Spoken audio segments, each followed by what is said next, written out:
أعوذ بالله من الشيطان الرجيم بسم الله الرحمن الرحيم الحمد لله رب العالمين والصلاة والسلام على سيدنا محمد وعلى آله وصحبه أجمعين. Dear brothers, Assalamu alaikum wa rahmatullah. Thank Allah subhanahu wa ta'ala for giving us another opportunity to be here again, and special thanks to Allah for giving our brother Rana out here long enough life to come back from Umrah, and I hope that Allah subhanahu wa ta'ala has heard and accepted his prayers for all his family, himself, and all the prayers that he did for all the brothers in the world. I hope to Allah subhanahu wa ta'ala that this visit of Umrah that he did will come at his rescue in the day of judgment. If you remember last week, we said that there's going to be a sequence of khutbas based on the Tazkir al-Nafs. We're now, last week we started talking about the two methods of purifying yourself. One is owning your personality inwardly, and the other is expressing yourself or your personality outwardly in accordance to the development inside, in your inwardly personality. So we'll continue on this subject. We discussed about being always honest to yourself, be happy with what you've got, be a type of person that others are safe from your tongue in your hands. But another third one is very important, about helping yourself be identified as what type of person you are. Because as the Prophet said in one hadith, according to the translation, says, verily a brother is in the religion of his friend. A believer is in the religion of his friend, meaning his personality is the personality of his friends that he's around. So based on this, I've tried to discover some other attributes that you'll need to identify yourself. One of them is identify the general goal that you want in life in order to create this personality of yourself. Direct yourself in the direction of the lifestyle that suits your need. Meaning first you've got to understand this, then you know what you're looking for. This is in general terms. Make sure that you have pure and sincere intentions and do not deserve popularity or fame. The other is put the right group of friends in your personality, or pick the right group of friends that you're going to be socializing, because they are your reputation, they are your face. Make sure that they are dependable, that you can depend on them, and be aware that quantity is always second to quality. So quality is first. So now we'll look at these attributes here. Identify the goal that you want. Now we're going to be putting this into our religious perspective. What have we been created? We've got to know, in order to be able to find out what type of goal that we want in life, we've got to know the reasons why we're here. If you want to pick a profession, first of all, right, you've got to know you picked it because you know that would suit you. Then after that, you look up to a person as a role model, see how he or she achieved, or maybe if there's a chance, go and meet the person. In this way, what we want is to reach the pleasure of Allah subhanahu wa ta'ala. That's our general goal. Don't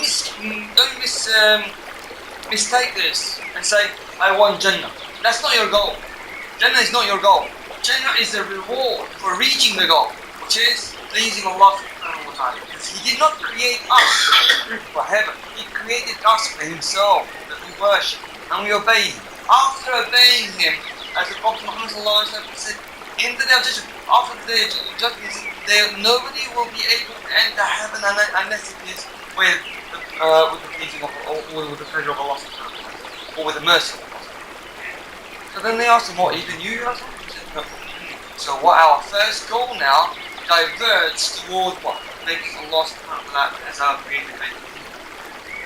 Because everything else is under His control. That means we can have everything else. If we have Him, we have everything else. According to some reports, it is not quite solid yet whether it is true or not, but there are reports that says that in the day of judgment, the doors of heaven will be open. A group of them will abstain. A group of believers will not enter. They will be told to enter this, they will say, we did not live our life, we didn't sacrifice our lives in order to go to heaven. We sacrifice our lives because we wanted to reach the pleasure of Almighty. That's what we work. Then it will be told to them, you have reached His pleasure, now it's His pleasure to enter, and they will enter. So this just shows that the main goal for us is Allah subhanahu wa ta'ala directly. Then the heavens are, they come after, they come as a reward for us. Although it may be unintentionally, but some brothers do have this sort of mistake where they say, I want to go, I want to sacrifice myself because I want heaven. Here, just divert. It's one little diversion here. Divert your intention to Allah subhanahu wa ta'ala. He will guarantee you the heaven. Because there could be a mistake. So what we have identified is the reason why we've been created. We've been created to worship Allah subhanahu wa ta'ala. Now that means it is Him that is the agenda. We're worshipping.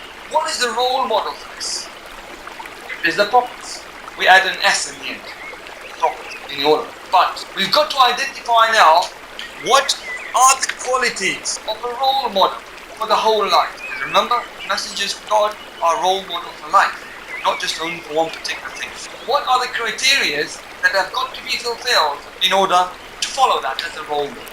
Now we'll look into the verse that Allah says, verily in Muhammad you have the best of examples. And we'll try to sort of widen this subject a bit more now, this verse. What are the examples? Here Allah says verily, meaning for sure, there's no doubt on that.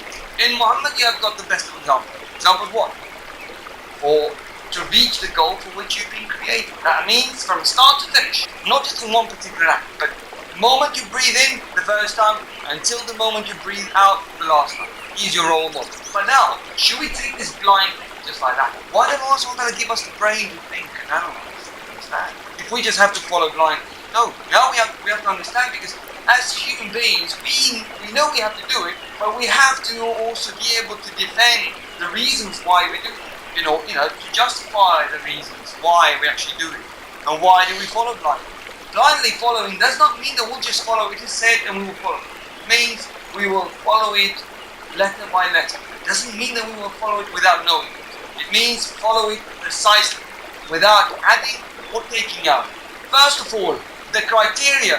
There are 6 criteria that this scholar, who I had the pleasure of being his student as well, he's passed away now, Kamal Suleiman, he served in this part of Moscow from 1972 to 1992 as a senior imam.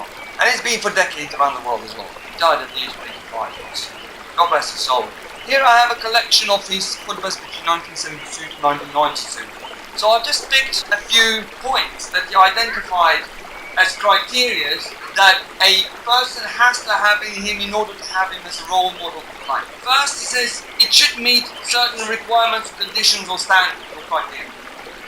One is that, first of all, the biography of the person has to be historically authentic. Do we not have certain aspects of other prophets mentioned, but historically authentic we don't? Meaning that a person heard it, transmitted it to that person, and that person to that, okay? And it is historically argumented or proved. We only have a few certain, a handful of information about other topics. But historically, meaning that history has reached and, continued it. What we have is up to Isa alayhi salam, and then from then on, we depend on what? On some of the stories orally told, Israeliyats. But historically we don't have it. The details of life and stories of earlier prophets cannot be validated historically. So we have to depend on some other revelation, what the Qur'an tells us. And we believe in Musa alayhi salam, we believe in Isa alayhi salam, we believe in Dawood and all the prophets, what the Qur'an tells us. Yes, historically we don't have any other proofs. But for Muhammad, his life is in detail, to the finest possible details. Then we can follow him. Secondly, the exemplary life must be complete. We may have details of particular events and actions of leaders and prophets of old, but it is only the case of the Prophet Muhammad sallallahu alaihi wasallam, whose life we have historically proven events and examples. So we've got an ideal person to follow. We mentioned in the past that the difference between the general difference between the Bible and the Qur'an is that first of all we all know Bible has been tampered. But the other main difference, the stone, the heart is that Bible explains Isa, which is a man. In us we have man, the prophet, explaining the Qur'an, which means the revelation has come from him. Where did his revelation come from? If we look at the Bible, it all explains Jesus, right? And then, so they say through him it came. Well, through him what came from him? Do you understand? So now, in that aspect, we've got the seerah of the prophet, which means the book explains the prophet, the seerah, which now means that part of the Bible that they've been tampering with, it is not any higher level than the seerah of the prophet. There's no way it can reach the level of revelation. The other part that was true, they've left it out. But anyway, this is not a subject. So we don't have these problems with the Quran, the lies. The third criteria is, in addition to it being authentic and complete, there's something very, very important that I want to pick here. The life story must be comprehensive so that it can provide guidance in all spheres of human activity, both individual and collective. We know the Prophet Muhammad as an individual, but we know what he achieved as collective. The Quran, when the Quran refers to us collective, it doesn't say, "Oh, you such person." It says, "Oh, you who believe," or "you who disbelieve." How do we have these examples? We look at the life of the Prophet Muhammad and the life of the companions, because they were the reflection of his life, to the point where we even know how he will wash his hands, whether he washed the right one or the left one, whether he walked into a place with the right or the left. That's how much details we've got. Do we have these details with other prophets? We don't. Only in certain one or two aspects. But you see, to be a role model for the whole life, it has to be complete in all senses. Does that mean that we disqualify the other prophets? No. We give them what they are due to have. They were there for a particular time, particular nation. Prophet Muhammad is for all time and for all nations. And it is a seal. That means there is no more revelations to come after that. It is complete now followed.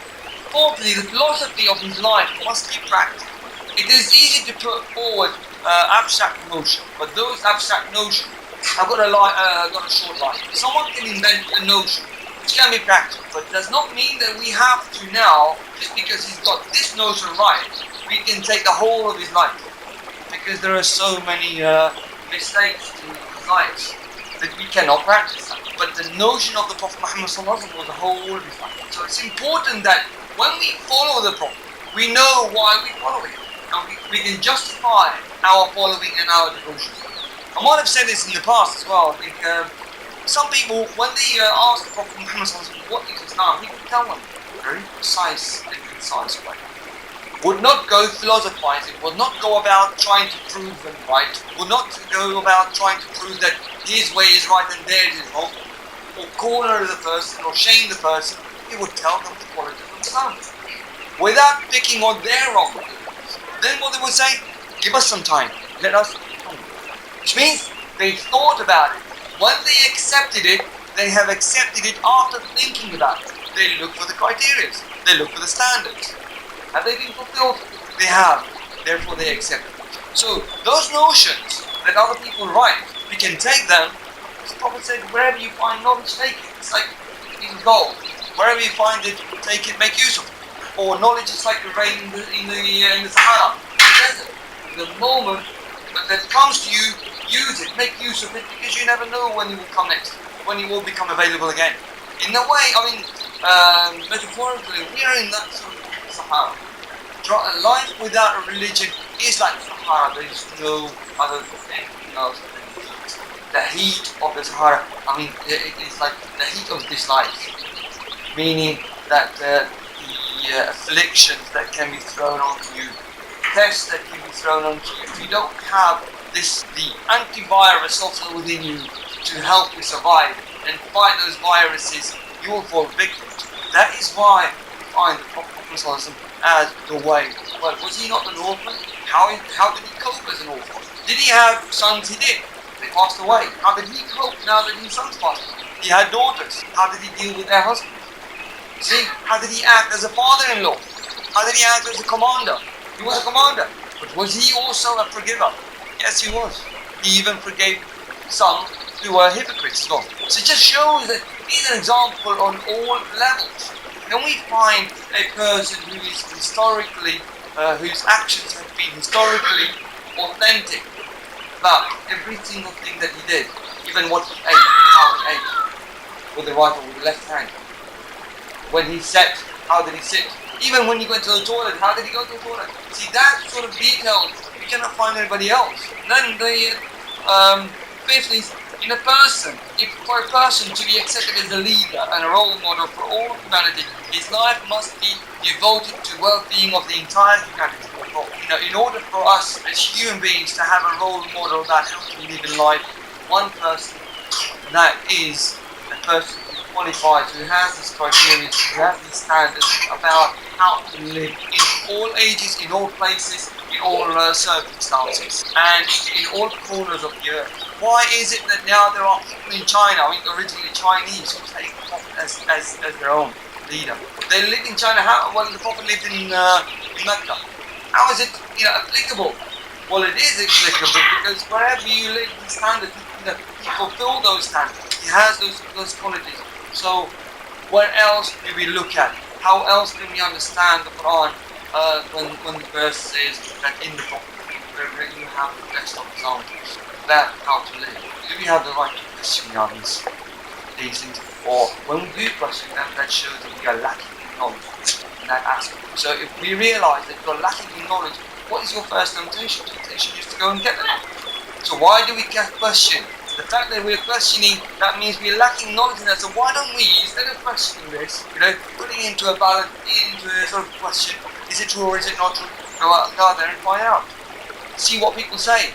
Even the philosophers of the 20th century, most of them agree that whatever you say about the Prophet, but there is something about him that cannot be denied, and that is the praises that descend upon him that cannot be denied. That is so much value. It shows that how much that person meant. How could he mean so much if he did not fulfill all the standards? All within one word. The best of examples are in the Prophet. Now, this is about showing us how to pick a role model in order for us to live. And clearly, the Quran in 2 words explains that.